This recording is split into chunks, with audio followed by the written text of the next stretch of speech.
Hello there, short friends. Today I'm going to do a video about knives and try to answer a question that I get asked quite a lot, which is what is my favorite everyday carry knife, as well as show you some of the odd bits and bobs that I have around folding knives and pocket knives and that type of thing. If you happen to like knife-related content from me, let me know. I do have fixed blade knives I could make a follow-up video about, but I'm certainly out of my element here. I know a lot more about swords. I collect them more actively. I use them, well, probably less actually, but I do have an affinity for knives, but I certainly have more to contribute to the conversation around swords, given that not as many creators do that kind of content. As we're with knives, there's a lot of people that talk about them, ramble about them, and do a better job of it, frankly, than I will. So I will tell you that I don't necessarily collect knives as I'm hovering over a stack of knives, but generally speaking, it's not really my interest in terms of collecting. They are more practical objects that I keep around or I've gotten in trades or something like that. But theoretically, I use them. That's basically it. They're tools to me and less collectible. Not that I don't respect the artistry or collectability or any of that kind of stuff. I would just rather spend my money on swords. So I can tell you a little bit about some of these oddball things, but more or less all of these things are things that I've gotten in trades or amassed or bought to I don't know, to carry at some point, but I didn't do it for any particular length of time. There's examples of things like this little hammer brand knife that I've had since I was a little kid, or things that I bought while I was on vacation, because you can't travel with a pocket knife, so I have to go, when I get to a place, I'm used to carrying a pocket knife, so I will go and buy one, and typically I throw it away, but every now and again I will mail it back to myself and add it to my little bucket of knives that I keep around. So most of these I will say that I don't use, so I'm going to set them aside because I have much less to say about them, and I don't know that you'll find it interesting. But if you happen to like anything in this stack, let me know and I can try and elaborate on why I didn't like it, I guess, if that's useful. Anyway, off to the side. One other little bit I can show you is, I don't really collect them, but these were kind of knives that I inherited, so to speak. There's one at the bottom that was one side of my great-grandfather's knife and then my grandfather's knife, and they carried them around for some years, supposedly, but didn't in the later life. And I found them in a box, and I guess anyway, the point is that they're inheritance, so to speak. And then this knife over in the corner is an odd one. It's actually a Soviet-era knife that I got from my father-in-law, and I don't know how old it is or really much of anything about it, but it's interesting, and I can't find any data. So those tend to sit in a box as family heirlooms, so to speak. But I can't say that I've really carried them much. I did maybe as a boy, and then when I was in Russia, I got to play around with the other pocket knife. But generally speaking, I don't use those. These are the pocket knives that I have used most frequently, and I will say that these three kind of go in line. I've actually had 3 of these buck. I can't remember what this is. It's a 341. I want to say what. I should know the model before I start making a video about it. It is a 341. I was right. Okay, so this little guy I bought. It was one of the first kind of folding pocket knives that I got that was a little bit more expensive. And I know to many of you knife collectors, this is not a particularly expensive knife. It's around $30 to $50.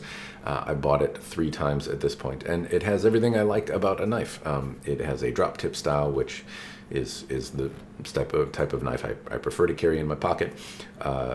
And that's really about it. I don't really care much about how it looks. It feels good in my hand. It's thick enough. I can get good purchase on it, and it does all the box-related opening activities that I tend to do with a knife like this. Pick my fingernails, open boxes, cut various things that need cutting when I don't have a alternative available. So anyway, I've had this knife. I've lost a couple of them, so I've carried this actually for quite a while, and it's cheap enough where I can kind of justify losing it, and that tends to be why I don't spend more money on more expensive knives. You might say, why do you spend thousands of dollars on swords, but you wouldn't spend more money on a knife that you carry with you every day? And that's because I lose them. I abuse them. I don't want to feel bad about prying or using something. I want a decent tool, and $30 to $50 seems to be about the point where you can get something that, well, at least that I'm okay with risking losing. Not that I'm in a hurry to lose $30 to $50, but I'm willing to risk it, and I can get something that does the job, I guess. And this one has done that for the most part.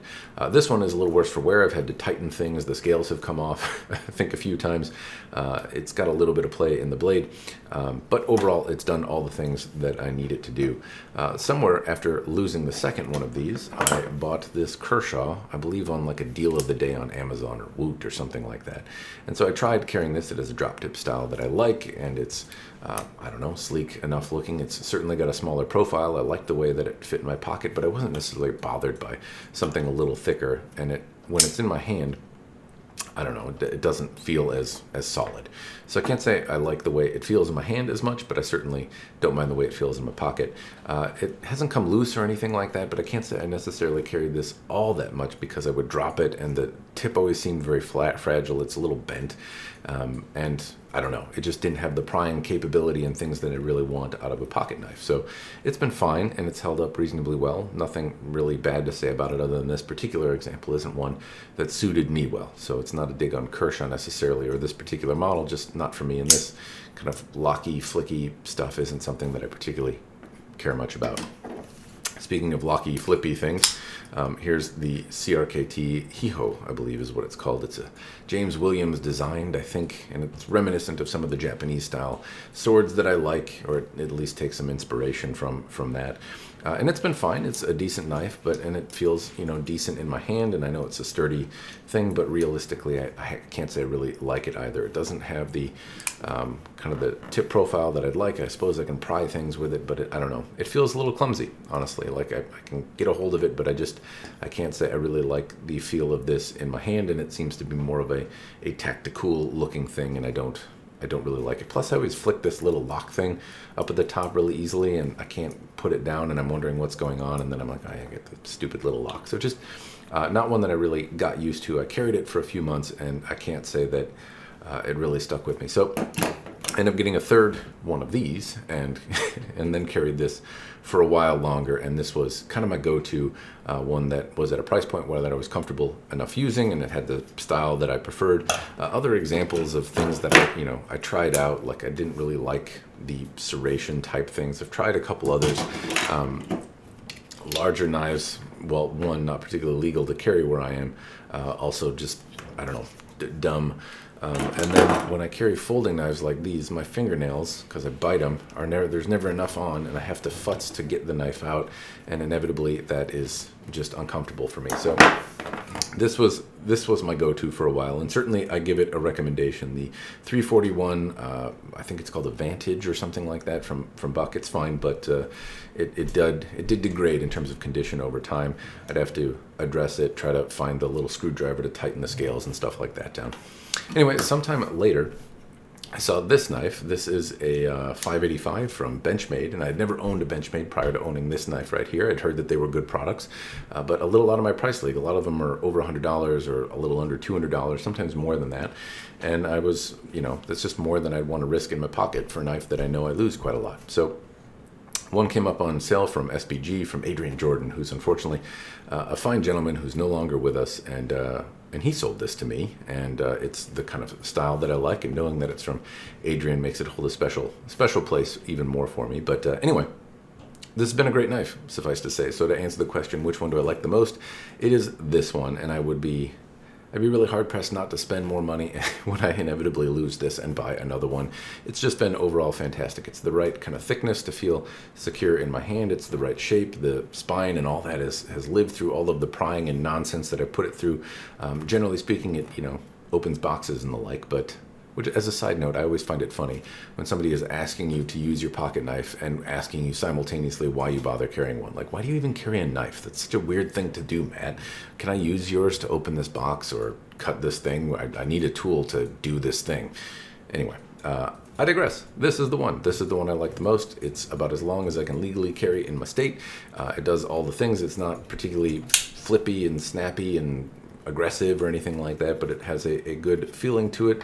These little notches don't necessarily do much for me, but just how it rests in my hand is very secure, very comfortable. It fits in my pocket well, and honestly, it's required nothing in terms of maintenance. I'm sure I could tighten the scales, and the little loop on here is likely coming loose a little bit, but overall, it's been a great knife. I don't know if some of you knife guys are very sensitive about how much play this kind of thing has. I don't know if that's normal or not. It's got a little wiggle to it, not anything that I would call abnormal or bad.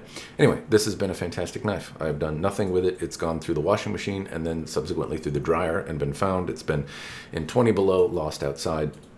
It's been dropped in lakes. It's been kind of through the ringer. So this is the one that I tend to carry. I don't think of these, though, as, not that you couldn't use them for like self-defense-y kind of knife fighty stuff, but I don't think it's necessarily the best tool for that. It's not impossible to use it for defensive purposes, but as a functional tool to carry in your pocket, that is that is what I think this is for. I like the shape. I like how it feels.